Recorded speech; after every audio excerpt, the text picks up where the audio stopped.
November 1947. Westminster Abbey is packed with cheering crowds outside. Dashing Navy officer Lieutenant Philip Mountbatten waits at the altar. Down the aisle comes Princess Elizabeth. As they exchange vows, most see a fairy tale wedding. But hidden in that moment are huge sacrifices.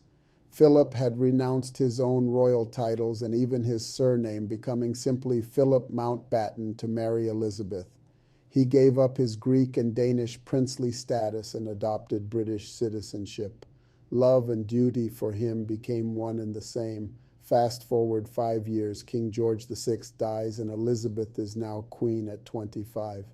Philip's promising naval career ends overnight. He is now the consort to the monarch.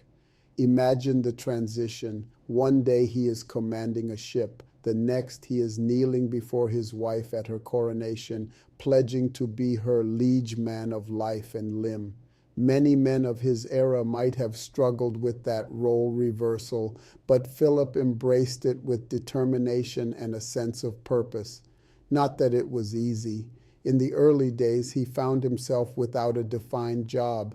He famously quipped, "I'm just a bloody amoeba, the only man in the country not allowed to give his name to his own children, since their children bore the name Windsor, not Mountbatten."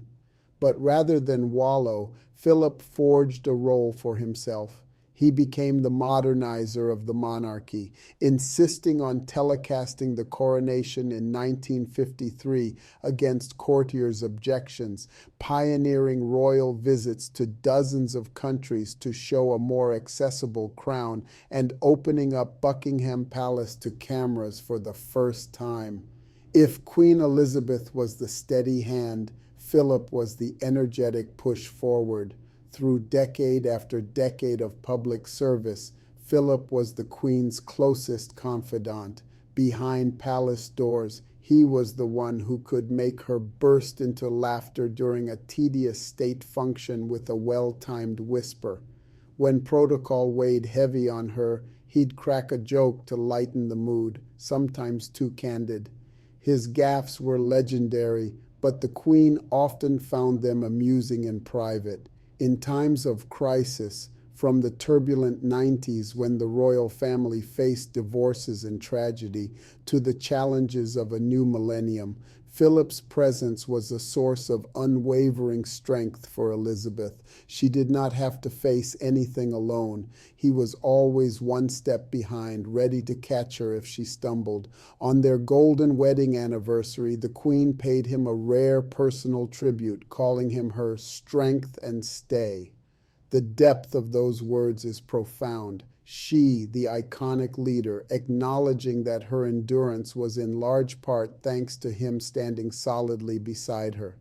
The Kingmakers episode 8 takes you into this extraordinary relationship between Queen Elizabeth II and Prince Philip.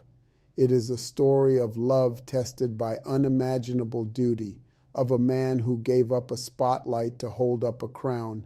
This episode will show you a side of Prince Philip beyond the headlines, a devoted husband, a progressive thinker, and the rock that supported a young woman as she grew into a legendary queen. Watch it on our page now and prepare to be inspired by the power of a lifetime of loyalty and love. On the Kingmakers podcast, we shine a light on stories like Prince Philip's to remind us that transformational leadership is often a team effort. Our mission is woven through his legacy. By highlighting the power of strong relationships, we inspire hope and resilience in communities. Hear Prince Philip's remarkable story on the Kingmakers. Listen now.